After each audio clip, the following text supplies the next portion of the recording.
தீய விஷயமா, இதான் டாபிக்கு. இந்த டாபிக்ல 8 பேர் பேச போறாங்க. 4 பேர் வந்து நல் விதைங்கிற தலைப்புல பேசுறாங்க, 4 பேர் வந்து தீய விஷங்கிற தலைப்புல பேசுறாங்க. மணி இப்போ 9, நம்மளுக்கு 1 மணி நேரம் கரெக்டாக டைம் இருக்கு.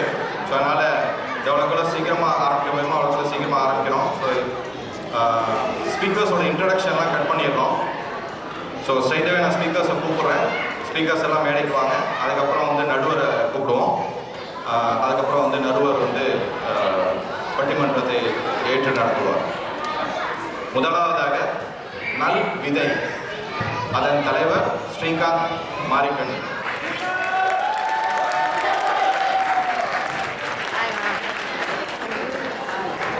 அடுத்து தீய விஷம், அதன் தலைவர் வாசு கோவிந்தராஜன்.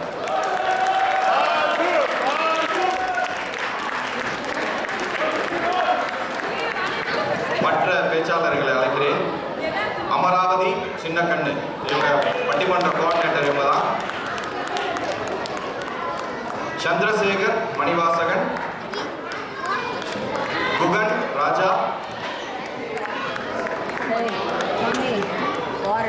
மணிமேகலை சுப்பையா பாண்டித்துறை. 9 மணிக்கு பிரியாணி கிடைக்குங்க, கத்தட்டலாம் எல்லாரும். கண்டிப்பா பிரியாணி கிடைக்கும்.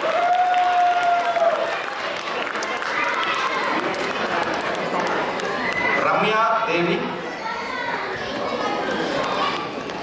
ஸ்ருதி நரேன்.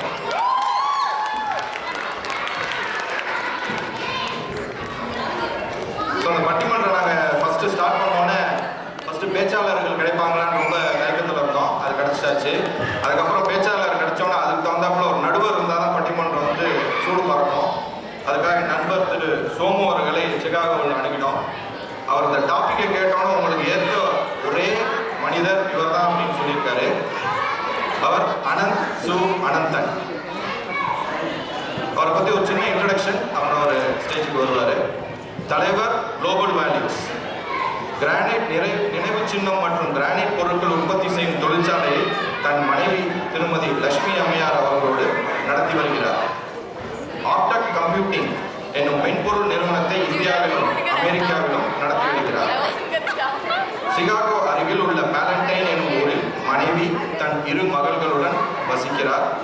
முழு நேர தொழிலதிபராவதற்கு முன் பானாசோனிக் மற்றும் மார்னிங் ஸ்டார் போன்ற நிறுவனங்களில் பணிபுரிந்தார். கடைசியில் டைரக்டர் ஆஃப் டெக்னாலஜி எனும் பணி வகித்தார். 15க்கும் மேற்பட்ட உலக நாடுகளில் பெரும் திட்டங்களை செயல்படுத்தியுள்ளார்.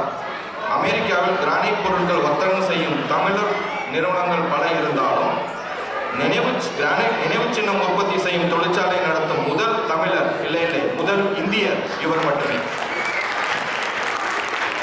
சிறு வயது முதலே ஆழ்ந்த தமிழ் மற்றும் இலக்கிய ஆர்வம் உடையவர். தன் பொறியியல் கல்லூரியில் தமிழ்ச்சங்கம் முதலில் நிறுவி அதன் தலைவராக 4 ஆண்டு இருந்து முனைவர் வாசா குழந்தைசாமி, திரு சுலம்பொலி செல்லப்பன், முனைவர் அவ்வை நடராஜன் போன்றோரோடு நல்ல நிகழ்ச்சிகள் நடத்தியுள்ளார். தற்போது சிகாகோவில் தமிழுக்காக ஒரு பொன் மாலை பொழுது எனும் நிகழ்ச்சியின் ஒருங்கிணைப்பாளராகவும் வட அமெரிக்க தமிழ்ச்சங்க பேரவையின் ஒரு இயக்குநராகவும் உள்ளார். அனந்த் சு அனந்தன். உங்களின் பலத்த கரகோஷத்தோடு நடுவர் அவர்களை மேடைக்கு அழைக்கிறேன்.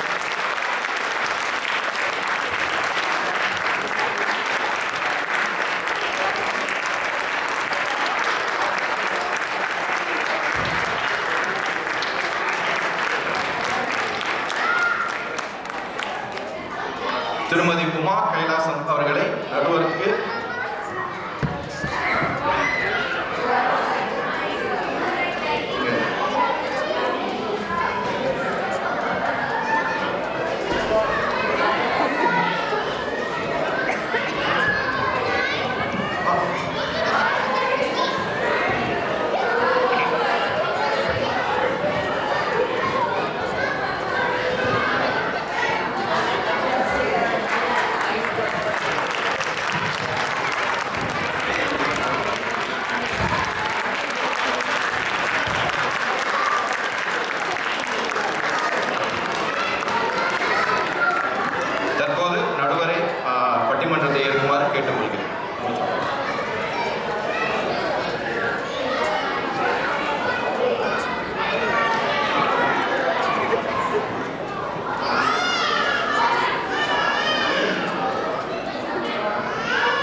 இங்கே தாய்மொழி கல்வி பள்ளி நடத்துகிறீர்கள்.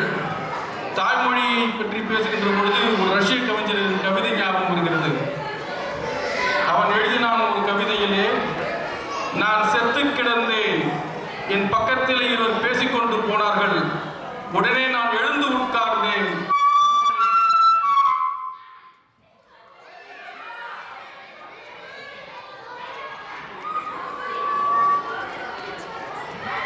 ஒரு ரஷ்ய கவிஞர் எழுதினாரு, நான் செத்து கிடந்தேன், என் பக்கத்தில் இவர் பேசிக்கொண்டு போனார்கள், உடனே நான் எழுந்து உட்கார்ந்தேன், அவர்கள் என் தாய்மொழியில் பேசினார்கள் என்று.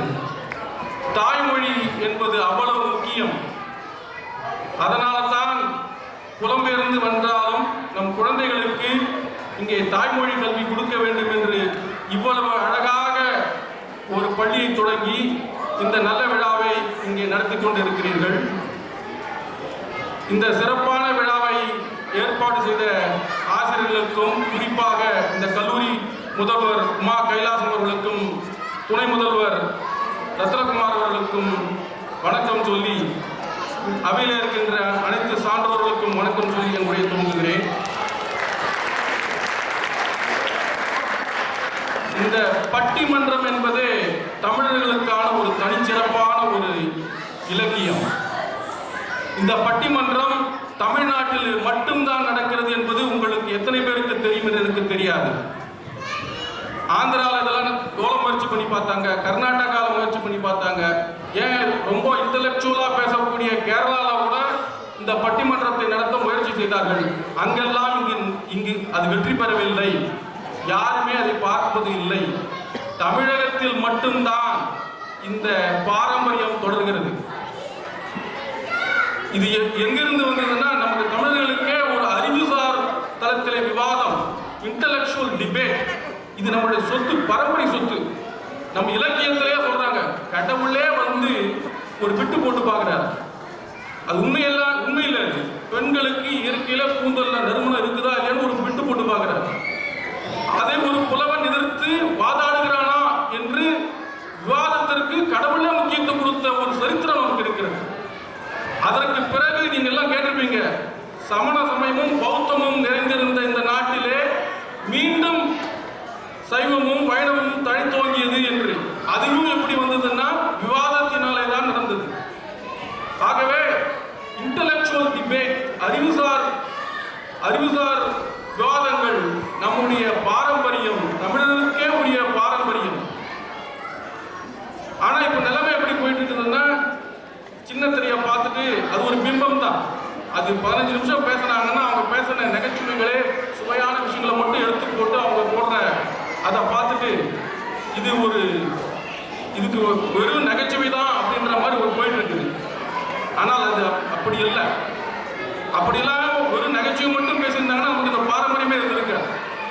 இதுல முக்கியம் நல்ல கருத்தாளமிக்க விவாதங்கள், அதோட சேர்ந்து கொஞ்சம் கொஞ்சம் நகைச்சுவை வரலாம ஒழிய அதுவே பட்டிமன்றம் ஆகாது. இப்பெல்லாம் எப்படி இது பண்றாங்கன்னா, நகைச்சுவை வரத்துக்காக பட்டிமன்ற தலைப்புகளை வைக்கிறாங்க. ஏதாவது எந்த பட்டிமன்றம் பேசுறா ரொம்ப குத்தடிக்கலாமோ அந்த மாதிரி எல்லாம் பட்டிமன்றம் வைக்கிறாங்க. இந்தியாவில் நடக்கின்ற ஒரு சில விவாதங்கள்ல, வழக்காடு மன்றங்கள்ல இருந்து எல்லாத்துலயுமே என்னன்னா, ஒரு சாரார் ஒரு பட்டிமன்ற ஒரு தலைப்பு என்னன்னா, 4, 3, 7 ஒரு அணி, இல்ல 5, 2 தான் 7 100 அணி பேசுறாங்க. அதுக்கு அவங்க எல்லாம் வாதாடி முடிச்ச பிற்பாடு நடுவர் தீர்ப்பு கொடுக்கிறாரு, வாத பிரிவாதிகளை கருத்துக்களை தீர ஆராய்ந்து நாம் சொல்லும் முடிவெதுவெனில் 6, 1, 7 அப்படின்னு அவர் முடிக்கிறார். இப்படி இது ஒரு விளையாட்டாக போய்கொண்டு, நகைச்சுவை முக்கியம் தான், நகைச்சுவை முக்கியம் இல்லைன்னு சொல்லவில்லை.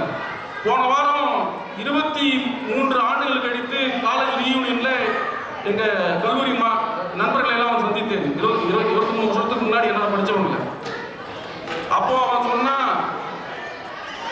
நீ சொன்ன மேடையில சொன்ன ஒரு ஜோக்கு தான் எனக்கு ஞாபகம் இருக்குது அப்படின்னு சொன்னான். அது என்ன ஜோக்குன்னா, சுட சுட பால் கொண்டு வந்து என் தங்கை கொடுக்குறாங்க, சூடா இருக்கட்டும் குடிச்சிடுமான்னு. நான் வேலையா இருந்தேன், 2 கையில அங்க வச்சுட்டு போமா, அப்புறம் குடிச்சுக்கிறேன். ஆமாம் நீ சொன்னதை செய்ய மாட்டேன்னு ரொட்டுன்னு அந்த டேபிளில் வச்சாங்க. அந்த நாற்காலி ஸ்டாண்டு சரியில்லாத கொஞ்சம் ஆடிச்சு. அதை பார்த்து பால் ஆடுதுமான்னு, இல்லை இல்லை மாடுதுதான் அப்படின்னு என் தங்கை. இதை நான் சொல்லி 23 வருஷம் ஆச்சு, இன்னும் என் நண்பன் நினைவில் வைத்திருந்தான். அது மாதிரி நகைச்சுவை என்பது முக்கியம்தான். ஆனால் எப்படின்னா, ஒரு பூ மாலையிலே பூக்கள் இருப்பது போல நல்ல கருத்துக்கள், அதில் இருக்கிற இலைகள் தான் நகைச்சுவை. இலையும் ரொம்ப சேர்த்துட்டோம்னா மாலை சிறப்பு கிடையாது. பூ நெறி இருந்தாதான் சிறப்பு என்பதை சொல்லி மிக அருமையான தலைப்பை இங்கே இந்த பட்டிமன்றத்தில் வைத்திருக்கிறார்கள். தற்கால வாழ்வியல் முறை தனி மனித முன்னேற்றத்திற்கான நல்விதையா தீய விஷமா. நான் ஏற்கனவே சொன்னேன் எந்த அளவுக்கு மோசமா தலைப்பு போயிட்டு இருக்குதுன்னு. ஆனால் மிக அருமையான தலைப்பை இங்கே இவர்கள் தேர்ந்தெடுத்திருக்கிறார்கள். இதுக்கு நான் பொறுப்பு கிடையாது, அமைப்பாளர்கள் தான் பொறுப்பு. அமைப்பாளர்களும் இந்த கூட்டத்தில் இங்கே பேச்சாளர்களும் சேர்ந்து மிக அருமையான ஒரு தலைப்பை இங்கே தேர்ந்தெடுத்திருக்கிறார்கள். இந்த தலைப்பை ஒட்டி பேசுவதற்காக முதலிலே சந்திரசேகர் மணிவாசன் அவர்களை அழைக்கிறேன்.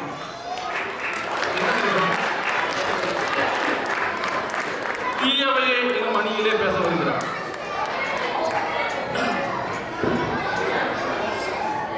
ஸ்வீட்னா அடையாளம் அது மாதிரி. ஆமா, இவங்க 4 நிமிடங்கள், ஒவ்வொருத்தரும் 4 நிமிடங்கள் பேசுவார்.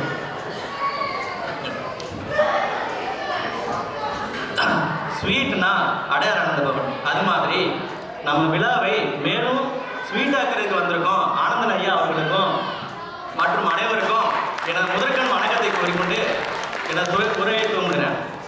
இந்த காலத்தில் பையன் காலையில் எழுந்து என்ன பண்ணுறான்? ஃபேஸ் வாஷ் பண்ணுறோம் இல்லையா, ஃபேஸ்புக்கை தான் பார்க்குறான். நடுவர்களே, எப்போ பாரு யூடியூப் ஐபேடு இப்படியே சுற்றிக்கிட்டு இருக்கிறான். அன்றைக்கி அப்படி தான் கேட்குறான் அவன் பையன் அம்மா கிட்ட, அம்மா நம்ம அப்பா எங்கேருந்து டவுன்லோட் பண்ண அப்படின்னு கேட்குறான். நம்ம பையனுக்கு ஆப்பை பற்றி தெரிஞ்சவனுக்கு அப்பனை பற்றி தெரிய மாட்டேங்குது. நடுவர்களே, இப்படி ஃபேண்டசியாக கார்ட்டூனை பார்த்து வளர்கிற பசங்க எப்படி இருக்காங்க? நாளைக்கு ஒரு ஸ்பைடர் மேனோ ஒரு பேட்மேனோ வந்து நம்மளை காப்பாற்றாங்கன்னு சொல்லிட்டு ஒரு மாடி மேலே இருந்து கீழே குடிச்சு சாகக்கூடிய சம்பவங்கள்லாம் நம்ம நியூஸ் பேப்பர்லாம் படிக்கிறோம். இது எப்படி நன்மையாக இருக்க முடியும்? இதை பற்றி பேசுறதுக்கு ஒரு 4 பேர் வந்திருக்காங்க. நடுவர்களே, இதெல்லாம் கருத்தில் வச்சுருந்தீங்க. சரி, இதை விடுங்க. எப்போ பாரு எதுக்கு எடுத்தாலும் கம்பேரிசன். அங்கே பாருடா, அந்த பிள்ளைய பாரு எவ்வளோ நல்லா படிக்கிறா, நீ என்ன ஒன்றும் படிக்க மாட்டேங்கிற அப்படிங்கிறது அவனுக்கு தெரிஞ்சிருக்கு. நடுவர்களே, எழுந்து விட்டு பிள்ளைய பார்த்தனால அவன் படிக்கவே மாட்டேங்கிறான். சரி, இதெல்லாம் ஒரு காலத்தில் விட்டுருங்க. இப்போ அந்த காலத்தில் நம்மலாம் எப்படி அட்மிஷன் வாங்கியிருப்போம்? சும்மா இந்த கையை எடுத்து இப்படி சுற்றி வந்து இப்படி காலை தொட்டோம்னா உனக்கு அட்மிஷன் போய் ஃபஸ்ட் ஸ்டாண்டில் உட்காரலான்னு இருக்கும். அப்படிதான் இருக்கு நடுவர்களே. ஆனால் இப்போல்லாம் எப்படி பண்ணுறான்? பேரண்ட்ஸுக்கு டெஸ்ட் வைக்கிறான். பையன் சொல்கிறான், அப்பா ஒழுங்காக படிச்சிருப்பா, இல்லைன்னா எனக்கு அட்மிஷன் கொடுக்க மாட்டாங்க, ஒழுங்காக பாஸ் ஆகி கொடுக்குறான். சரின்ட்டு நம்மளும் உட்காந்து நைட்டு ஃபுல்லாக உட்காந்து படிக்கிறோம். என்னடா நைட்டு ஃபுல்லாக உட்காந்து படிக்கிறோமே, சரின்ட்டு காலத்தில் உட்காந்து அரை குறையாக உட்காந்து டெஸ்ட் எழுதினோம்னா சரி பாஸ் ஆகிட்டோம்டா அப்படின்னு சொல்லிட்டு பையன்கிட்ட போயிட்டு சீட் வாங்கிட்டா அப்படின்னா போய் உட்காந்தோம். ஒன்றாவது உட்காந்துக்கிட்டா அப்படின்னு பார்த்தோம்னா அது கிடையாது. ஃபஸ்ட்டில் என்னென்னமோ சொல்கிறான், டே கேருன்றான், 3KG தான், LKG தான், UKG தான், ஃபஸ்ட் ஸ்டாண்டர்ட் வரேன். காலேஜ் வரதுக்குள்ள காலேஜ் முடிஞ்சு போயிருக்கு நடுவர்களே. சரி, ஒரு வழியாக அட்மிஷன் வாங்கிட்டோமே, ஸ்கூலுக்கு ஜாலியாக போனோன்னா பார்க்கணும். ஒரு 10 கிலோ 5 கிலோ பேக் எடுத்துக்கிட்டு வாட்டர் கேன் வேண்ட அதை பார்த்தாலே நமக்கே மயக்க வரும் நடுவர்களே. காலங்காலத்தில் இப்போல்லாம் ஐடி கம்பெனியில் வேலை செய்கிறேன், அவ்வளோ பிஸியாக தான் இருக்கேன்னா இல்லையோ, பிஸியாக இருக்குன்னு சொல்ல முடியாது. ஆனால் காலையில் எழுந்திரிச்சு 5 மணிக்கு எழுந்திரிச்சு 8 மணிக்கு போய் 5 மணிக்கு திரும்ப வந்தான்னா அவனை சும்மா விடுறமா இல்லை, 6 மணிக்கு திரும்ப அவனை அப்படியே தூக்கி போட்டு ஏந்திரா சொல்லி பாட்டு class, dance class, drawing class, maths class, karate class, swimming class சொல்கிற நம்மளாலே முடியல நடுவர்களே. இதெல்லாம் முடிச்சுட்டு வந்தாங்கன்னா பேர் இந்த மாதிரி உட்காந்துருக்குறான். அப்புறம் எங்கே நம்மள்கிட்ட பேசுவான், நம்ம பேரண்ட்ஸ் கூட டைம் ஸ்பெண்ட் பண்ணுவான். சரி அப்படின்னு சாப்பாடு எடுத்து வாயில் வச்சோம்னா பாதி வாயில் வெளியே 10 மணிக்கு படம் தூங்கிடுறாங்க. சரி, ஸ்கூல் டேஸ்லாம் தான் எப்படி இருக்கான். வீக்கெண்ட் என்ன பண்ணணும்னு பார்த்தோம்னா அன்றைக்கின்னு பார்த்து நம்ம உறவினர்களாக வருவாங்க, நண்பர்களாக அவாய்ட் பண்ண முடியாது. வந்தோம் நம்ம என்ன பண்ணுவோம், ஸ்கூலில் எக்ஸிபிஷன் வச்சுருக்க மாதிரி நம்ம பிள்ளை கூட்டி வந்துட்டு அங்களுக்கு இந்த பாட்டை பாடு, அந்த ஆண்டிக்கு இதை மட்டும் சொல்லிக் கொடு அப்படின்னு சொல்லிட்டு அது என்ன குழந்தையா இல்லை ரோபோவா, எக்ஸிபிஷன் வச்சு ரோபோவான்னு தெரியல. ஸோ இந்த மாதிரி போயிட்டு இருக்காங்க. சரி, ஒரு வழியாக அந்த காலத்தில் நம்ம வெக்கேஷனில் என்ன பண்ணுவோம், ஒரு அரையாண்டு அப்படியே சொந்தமத்தோட சம்டைம் ஸ்பெண்ட் பண்ணிட்டு ஜாலியாக இருந்துட்டு வருவோம். எல்லாத்தையும் மறந்துடும், அந்த ஸ்கூலில் பண்ண டான்ஸ் எல்லாத்தையும் மறந்துடும். ஆனால் இப்போ அப்படிங்கிற நண்பர்கள் எப்போ பாரு சம்மர் கிளாஸ் இருக்கு, summer camp, special class, coaching class அவன் திரும்ப தூக்கிட்டு போய் அதே இதில் போட்டு விட்டு ஒரு தாத்தா பாட்டியோட அரவணைப்புங்கிறது கொஞ்சம் கூட இல்லாமல் போயிடுச்சு அவனுக்கு. இப்போ தாத்தா பாட்டில் எப்படி பார்க்குறான், ஸ்கைப்பில் தாத்தாவுக்கு டாட்டா காமிச்சிருக்கான், அதான் நடந்துக்கிட்டு இருக்கு. சரி, இப்படி எப்போ பாரு நம்ம பையனை பார்க்கணும், ஒரு ஸ்ட்ரெஸ்ஸோடையே சுற்றிட்டு இருப்பான். பார்த்தீங்கன்னா தெரியும், குழந்தைங்கள பார்த்தீங்கன்னா தெரியும், ஒரு நிம்மதியாக இருக்க மாதிரியே தெரிய மாட்டான். அது என்ன போய் முடியுதுன்னு பார்த்தாக்க அவனுக்கு ஒரு மன வலிமையை தோக்கடிச்சுன்னு தான் சொல்ல முடியும். எப்போ பாரு இப்போ 10th ஃபெயிலானா சூசைடு, ஒரு லவ் ஃபெயிலானா சூசைடு, நம்மளாம் எத்தனை லவ் ஃபெயிலெல்லாம் பார்த்துருப்போம், அது வேறு. ஆனால் இப்போ இருக்க பசங்களாம் அப்படி கிடையாது, நிறைய நியூஸ் பேப்பரில் பார்த்துருப்போம். ஸோ இப்போ இருக்க பேரண்ட்ஸு சந்தோஷ் சுப்ரமணியம் படத்தில் வர பிரகாஷ்ராஜ் மாதிரி என்ன பண்ணுறான், அவனுக்கு வேணுமா வேணுங்கிறத தெரியாது, நீ இதை பண்ணி அதை பண்ணி இது பண்ணி சொல்லி தான் வளர்க்குறோம். அவனுக்கு என்ன வேணும் அவன் டிசைட் பண்ணுற அளவுக்கு நம்ம வளர்க்குறோமா அப்படிங்கிறதான் இந்த காலத்து பேரண்ட்ஸ்க்கு நான் தாழ்மையான வேண்டுகோளாக வைக்கிறேன். சரி, இப்போ குடும்பத்துக்காக பணம் சேர்க்குறோம் கரெக்டு, ஆனால் குடும்பத்தை விட்டு விலகி போகிறோம்ன்றதான் நிதர்சனமான உண்மை நண்பர்களே. இப்போ பேரண்ட்ஸ் ஒரு பக்கம் இருக்கும், பையன் ஒரு பக்கத்தில் இருக்கான், ஃபேமிலி ஒய்ஃப் வேறு பக்கத்தில் வேலை செஞ்சுட்டு இருப்பாங்க, இந்த மாதிரி குடும்பத்தை விட்டு வெளியவே போயிட்டு இருக்கணும். 3.5 minutes done. சரி, கடைசியாக ஒன்று சொன்னீங்கன்னா வீட்டில் தமிழில் பேசுகிறது கிடையாது, இங்கிலீஷை சுத்தமாக பேசுகிறது கிடையாது. அப்படி எப்படி நான் வந்துட்டு நல்லா வளருவான்? சரி, கடைசியாக வந்துட்டு தற்கால வாழ்வியல் முறைங்கிறது அவனுக்கு உண்டான மன அழுத்தத்தையும் மனச்சிதைவையும் சொந்த பந்தங்களின் அருமையை கற்றுக் கொடுக்க தவறிவிட்டது என்று கூறி வாய்ப்பளித்த அனைத்து நல்ல உள்ளவர்களுக்கும் நன்றி பாராட்டி விடைபெறுகிறேன். நன்றி, வணக்கம். மிக அருமையாக பேசினார். இவங்க வந்து ஓப்பனிங் பேட்ஸ்மேன் மாதிரி. பட்டிமன்றத்தில் முதல்ல பேசுறது ரொம்ப கஷ்டம், ஏன்னா அவர் ரிப்பட்டில் கொடுக்க முடியாது, முழுக்க கருத்துக்களை கொண்டு வந்து தான் பேச முடியும். இதுக்கு அடுத்த வாய்ப்பு இருக்கும், அவங்க பேசுறதுன்னா ரிப்பட்டில் கொடுத்துருக்கு. ஆனால் இவருக்கு அந்த வாய்ப்பே இல்லை. இருந்தாலும் மிக நல்லா சிறப்பாக ஆரம்பித்து வைத்திருக்கிறார். ரொம்ப கஷ்டப்பட்டுருக்கிறார் நினைக்கிறேன். பசங்களை அங்கேயே சேர்க்க ஆரம்பிச்சிங்களோ, இந்தியாவிலேயே ட்ரை பண்ணிட்டீங்களோ பசங்களை ஸ்கூலில் சேர்க்கறதுக்கு. ஸோ அடுத்து புகழ்ராஜன் அவர்களை நல்விதையே என்ற அணியில் பேச அழைக்கிறேன்.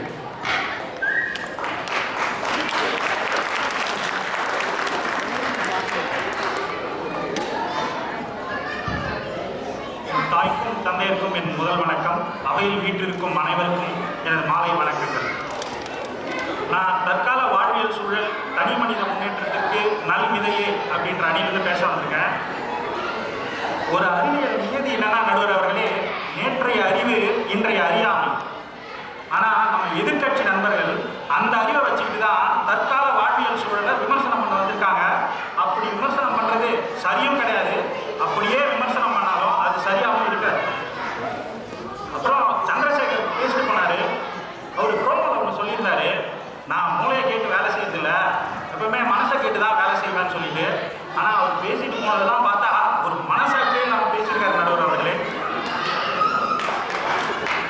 அப்புறம் அவர் சொன்னார், பசங்களை கிளாஸுக்கு அனுப்புகிறாங்க, வந்து வாயிலே வச்சுன்னு அப்படியே தூங்கிடுறாங்க அப்படின்னாரு. அவர் எங்கே பார்த்தாருன்னு தெரியல. ஆனால் நான் எதிராக நண்பர் வீட்டுக்கு ஒரு நாள் போயிருந்தேன். அவன் பையன் கிளாஸ் முடிச்சுட்டு வந்தவுடனே அவர் கேட்ட கேள்வி என்ன தெரியுமா நடுவர் அவர்களே, have you enjoyed your class அப்படின்னு கேட்டார். அதுக்கு அந்த பையன் ஐ என்ஜாய் மை கிளாஸ்ன்னு சொல்லிட்டு போனான். ஆனால் இதே யோசிச்சு பாருங்க, நம்ம அப்பா கிட்ட போயிட்டு ஐ என்ஜாய் மை கிளாஸ் நம்ம சொல்லியிருந்தோம்னா அவர் என்ன சொல்லியிருப்பாரு, டேய் 300 ரூபா கட்டுறேன்னா அந்த டியூஷனுக்கு மாதம் ஒழுங்கா படிடா, போய் என்ஜாய் பண்ணாத அப்படின்னு இருப்பாரு.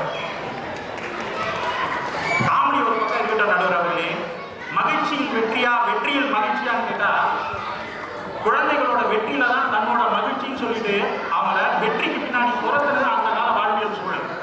ஆனா குழந்தைகளோட மகிழ்ச்சியில தான் தன்னோட வெற்றின்றதை புரிஞ்சுக்கிட்ட பெற்றோர்கள் இருக்கிறது தான் இந்த கால வாழ்வியல் சூழல் செய்த சாதனை அவர்களே. அப்புறம் நிறைய சொன்னாரு, ஐபேட் யூஸ் பண்றாங்க, ஃபேஸ்புக் யூஸ் பண்றாங்கன்னு சொல்லிட்டு.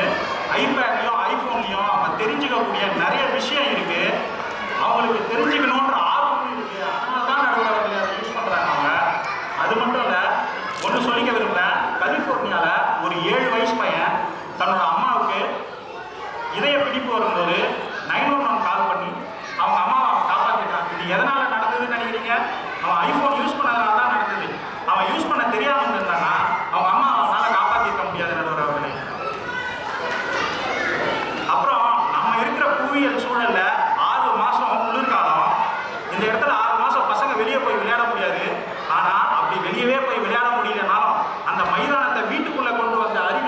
கண்டுபிடிப்பு தானே நடுவர் அவர்களே பிளே ஸ்டேஷன்.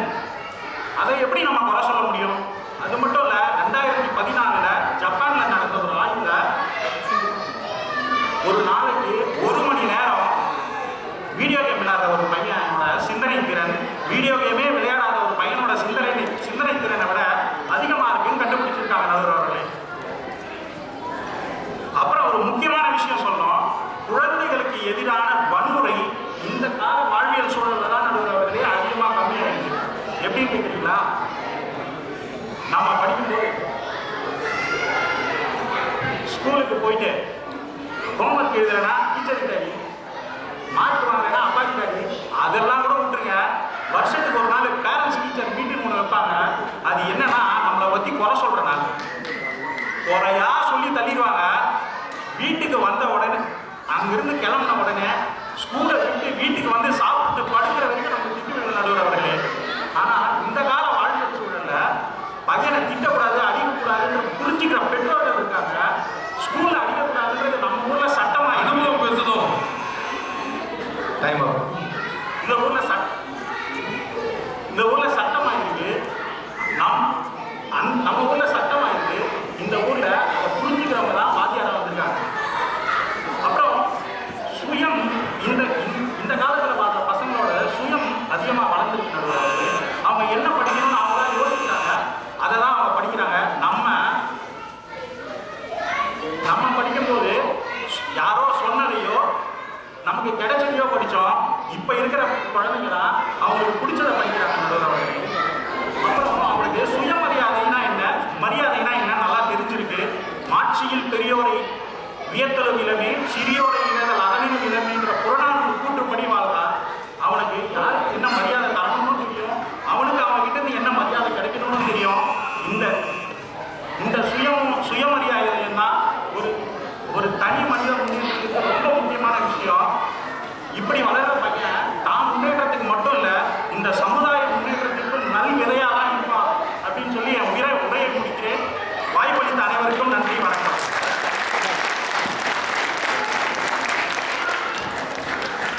நல்விதையே என்கின்ற அணியை நல்ல முறையில் இங்கே துவக்கி வைத்திருக்கிறார். அடுத்து நேரமில்லைனால அடுத்த கொடுக்குறேன். நான் திருமதி மணிமேகலை பாண்டித்துறை.